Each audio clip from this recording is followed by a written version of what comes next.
Hello everyone, welcome to my channel Literature Learners. I request you all to watch the video till end and do like and subscribe the channel for regular updates.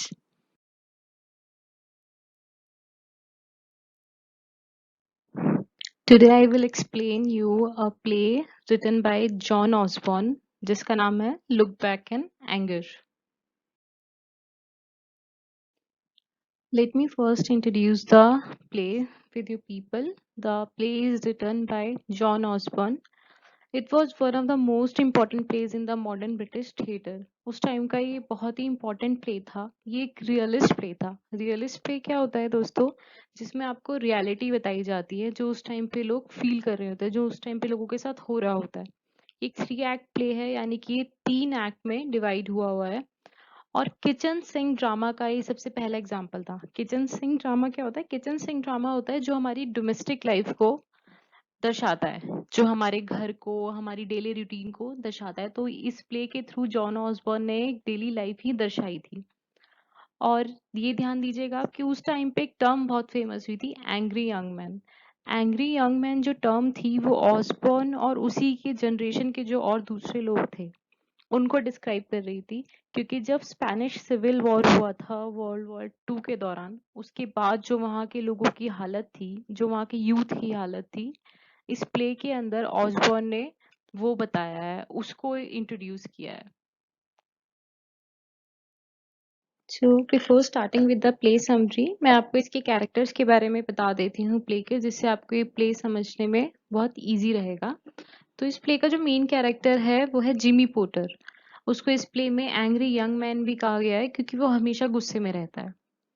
Next है Alison Porter. Alison Porter Jimmy की wife है और एक upper class society से belong करती है। ये आप ध्यान दीजिएगा कि एलिसन जो है वो एक अपर क्लास सोसाइटी से बिलोंग करती है और जबकि जिमी जो है वो एक मिडिल क्लास सोसाइटी से बिलोंग करता है। नेक्स्ट है क्लिफ लुइस। क्लिफ लुइस जो है जिमी के बेस्ट फ्रेंड है। Helena Charles. Helena Charles Alison की बेस्ट फ्रेंड है और वो भी एक अपर क्लास सोसाइटी से ही बिलोंग करती है। फिर है कर्नल रेडफर्न। कर्नल रेडफर्न जो है एलिसन के फादर हैं और मिलिट्री में लीडर भी हैं। तो चलिए मैं आपको प्ले की समरी बता देती हूँ। ये जो प्ले है ये इंग्लैंड में एक लार्ज टाउन में सेट है। अब प्ले में क्या है कि प्ले जो स्टार्ट होता है जिमी और एलिसन के 1 बेडरूम फ्लैट से स्टार्ट होता है। बहुत ही छोटा सा घर है इनका, एक ही रूम है उसके अंदर, जो बुक से, नेकटाइज से, इन सबसे भरा हुआ है। क्या है कि क्योंकि जिमी मिडिल क्लास है तो इसलिए वो इतना ही अफोर्ड कर सकता है, तो काफी छोटे से घर में ये दोनों रहते हैं। अब जिमी के साथ, जिमी और एलिसन के साथ जिमी का जो दोस्त है क्लिफ, वो भी वहीं रहता है। तो अब क्या है, सुबह का सीन है इसके अंदर। जिमी और क्लिफ बैठे होते हैं। जिमी न्यूज़पेपर पढ़ रहा होता है और सिगरेट स्मोक कर रहा होता है। और न्यूज़पेपर में क्या है, वो देखता है कि रोज एक जैसी ही न्यूज़ आती है, इसके अंदर कुछ ऐसा नहीं आता जो हमारे किसी काम आए। तो गुस्से में न्यूज़पेपर उठा के फेंक देता है। और एलिसन भी वहीं होती है। एलिसन कपड़े प्रेस कर रही होती है। तो अब जिमी क्या करता है कि वो रेडियो चला लेता है कि शायद रेडियो पे कुछ अच्छा है। तो वो जैसे ही रेडियो चलाता है, एलिसन और क्लिफ आपस में बात करने लगते हैं। तो जिमी को बहुत गुस्सा आता है और वो एलिसन पे चिल्लाता है कि तुम लोग चुप क्यों नहीं होते? एलिसन, तुम बहुत ही इनसेंसिटिव हो, ऐसी आवाजें कर रही हो, और तुम तो एक अपर क्लास सोसाइटी से बिलोंग करती हो। तुम्हें मेरी कहाँ दिक्कत समझ में आएगी? तुम्हें मेरी मजबूरी कहाँ समझ में आएगी कि मैंने कैसे, एक मिडिल क्लास जिंदगी कैसी होती है, उसको जीना क्या होता है? और तुमने देखा ही क्या है? तुम तो अपर क्लास में रहती थी, सारे ऐशो आराम तुम्हें मिलते थे। तो वो एलिसन को इन चीजों के लिए ब्लेम करने लगता है कि तुम बहुत इनसेंसिटिव हो। और फिर वो क्या कहते हैं, जैसे ही क्लिफ उसको रोकने की कोशिश करता है कि जिमी तुम एलिसन के बारे में ये सब मत बोलो, वो क्लिफ को धक्का देता है जिमी। तो क्लिफ क्या होता है, वो आयरन बोर्ड पे जाके गिरता है। क्योंकि एलिसन प्रेस कर रही होती है, तो एलिसन भी उस आयरन बोर्ड के साथ नीचे गिर जाती है और एलिसन का हाथ जल जाता है। अब जिमी को इस बात का बुरा लगता है। जिमी एलिसन से माफी मांगता है, लेकिन एलिसन उस पर चिल्लाती है और कहती है तुम यहाँ से चले जाओ। तो जिमी वहां से चला जाता है। अब क्या है, जिमी वहां से चला गया। अब सिर्फ क्लिफ और एलिसन वहां रह जाते हैं। क्लिफ एलिसन के हाथ पे दवाई लगाने में मदद करता है उसकी, उसको समझाता है। तभी एलिसन उसको बताती है कि वो प्रेग्नेंट है, लेकिन उसने जिमी को अभी तक नहीं बताया है। क्लिफ उसे कहता है कि तुम्हें जिमी को बता देना चाहिए, लेकिन वो उसको मना कर देती है, उसको नहीं बताती।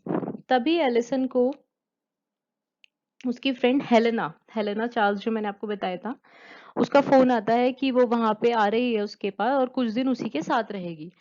अब जिमी को हेलेना बिल्कुल भी पसंद नहीं है, क्योंकि एक तो पहले ही उसको अपर क्लास लोग पसंद नहीं है और हेलेना भी एक अपर क्लास सोसाइटी से बिलोंग करती है, तो उसको वो बिल्कुल भी पसंद नहीं करता है, वो मना करता है और फिर अपार्टमेंट छोड़ के चला जाता है। तो अब सर दो फ्रेंड्स, नेक्स्ट सीन स्टार्ट होता है एक्ट 2। इसमें क्या होता है, 2 हफ्ते हो चुके होते हैं, अब फिर से एक संडे की रात होती है। हेलेना, क्लिफ, जिमी, एलिसन सब वहीं उसे एक 1 बेडरूम अपार्टमेंट में रह रहे होते हैं। हेलेना जो है खाने की तैयारी कर रही होती है, एलिसन चाय बना रही होती है। एलिसन को अब थोड़ा अच्छा लगता है क्योंकि उसकी फ्रेंड हेलेना उसके साथ रहती है, तो आपस में उनसे बात कर लेती हैं। तो हेलेना और एलिसन अभी चर्च जाने के लिए तैयार ही हुए थे कि जिमी ने उसे मना कर दिया कि तुम कहीं नहीं जाओगी। तो जैसे ही हेलेना इस बात में इंटरप्ट करती है, बीच में बोलती है, जिमी हेलेना की बहुत इंसल्ट करता है, तो हेलेना चुपचाप वहां से चली जाती है। और जिमी को तभी एक कॉल आता है कि उसकी जो फ्रेंड है हग, जिमी का एक फ्रेंड भी है हग, कि उसकी मदर बीमार है तो वो उसको देखने के लिए आ जाए। अब जिमी जैसे ही एलिसन से कहता है कि तुम और मैं मेरी फ्रेंड की मदर को देखने चलेंगे, एलिसन मना कर देती है। गुस्से में जिमी वहां से चला जाता है। अब हेलेना आती है। हेलेना एलिसन से पूछती है कि मैं बहुत ही ज्यादा परेशान हूँ कि ऐसे जैसे तुम रहते हो तुम्हारा बच्चा कैसे रहेगा, तुमने अभी तक जिमी को भी इस बारे में कुछ नहीं बताया है। तभी हेलेना उससे कहती है कि एलिसन, मैंने तुम्हारे फादर को, कर्नल रेडफर्न को बता दिया है, मैंने उन्हें एक चिट्ठी भेज दी है कि तुम कैसी कैसी मुसीबतों में यहाँ रह रही हो और वो आके तुम्हें ले जाएं। एलिसन जो है इस बात पे कुछ नहीं बोलती और वो दोनों चर्च चले जाते हैं। अब नेक्स्ट डे क्या होता है, कर्नल हर्ट रेडफर्न वहां आ जाते हैं अपनी बेटी को लेने। हेलेना एलिसन की मदद करती है उसका सारा सामान पैक कराने में। तभी वहां क्लिफ आ जाता है। क्लिफ ये देखता है कि एलिसन वहां से जा रही है और उससे पूछता है, क्या तुम सच में जा रही हो, क्या तुमने जिमी को इस बारे में बताया अभी तक?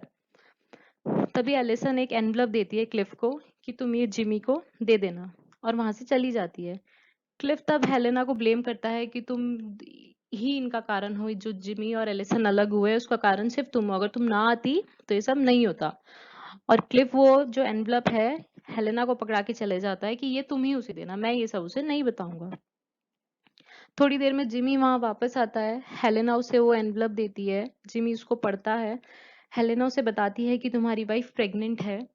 जिमी कहता है उसे कोई फर्क नहीं पड़ता, और वो कहता है कि तो ये सब जो हो रहा है इसका कारण सिर्फ तुम हो और तुम यहाँ से चली जाओ।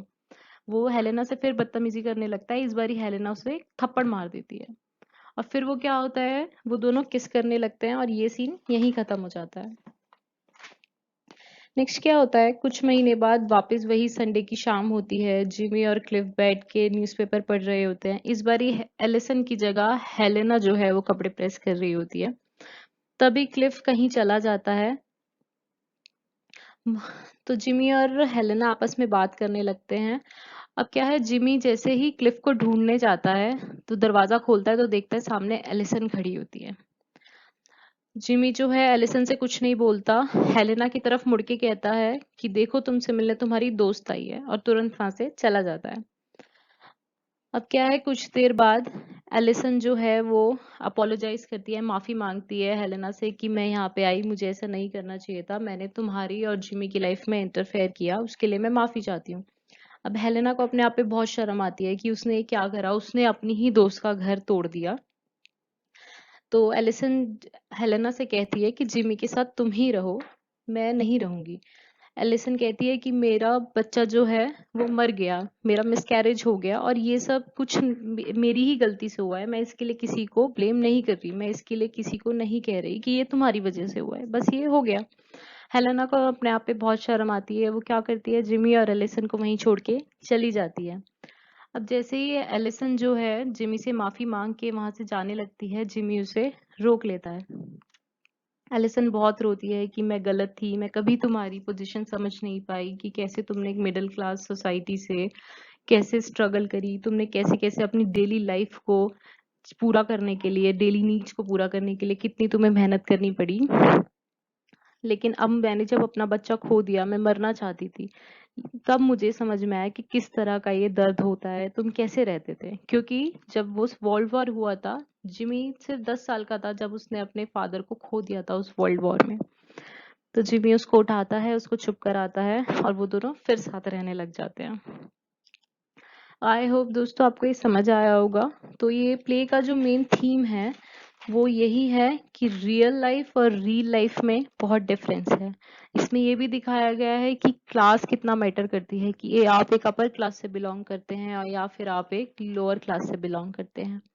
एंगर और हेट्रेड भी दिखाया गया है, गुस्सा और नफरत भी बहुत ज्यादा दिखाई गई है इसके अंदर, जो वहाँ के यूथ में जो वो वर्ल्ड वॉर हुआ था उसके बाद आने लगी थी, क्योंकि वहां पे उन्हें अपनी डेली नीड्स पूरी करने के लिए, डेली लाइफ को चलाने के लिए बहुत स्ट्रगल करना पड़ता था। आई होप आपको ये सब समझ आया होगा। इनकेस आपको कोई भी डाउट रहता है आप प्लीज उसको कमेंट बॉक्स पे मेंशन कीजिएगा। Thank you so much.